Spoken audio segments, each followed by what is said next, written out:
நேற்றும் இன்றும் என்றும் நிலைத்திருக்கிற நம்முடைய தேவனாகிய கர்த்தருக்கு என்றென்றைக்கும் துதியும் கனமும் உண்டாகட்டும். இந்த நாளுக்கான ஆதார வசனங்கள் ஜெபிக்க சங்கீதம் 72:19. அவருடைய மகிமை பொருந்திய நாமத்திற்கு என்றென்றைக்கும் ஸ்தோத்திரம் உண்டாவதாக.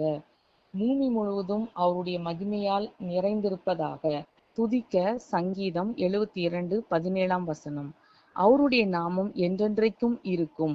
சூரியன் உள்ள மட்டும் அவருடைய நாமம் சந்தான பரம்பரையாய் நிலைக்கும்.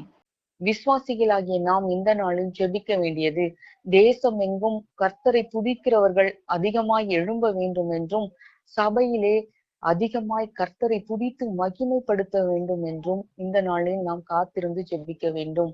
மேலும் நாம் ஏறெடுக்கிற துதிகளும் ஸ்தோத்திர பலிகளும் கர்த்தருடைய சமூகத்தை சென்று சேரத்தக்கதாக அவர் நம்மை தகுதிப்படுத்த வேண்டும் என்றும் அதற்காகவும் நாம் காத்திருந்து ஜெபிக்கலாம். துதிக்க வேண்டியது, கர்த்தர் எந்நாளும் துதிக்கப்படத்தக்கவராய் இருக்கின்றபடியாலும் அவரே சிறந்தவரும் உயர்ந்தவரும் மகிமை பொருந்தியவருமாய் இருக்கின்றபடியால் அவரை நாம் மனதார என்றென்றைக்கும் ஸ்தோத்தரித்து உயர்த்துவோமாக.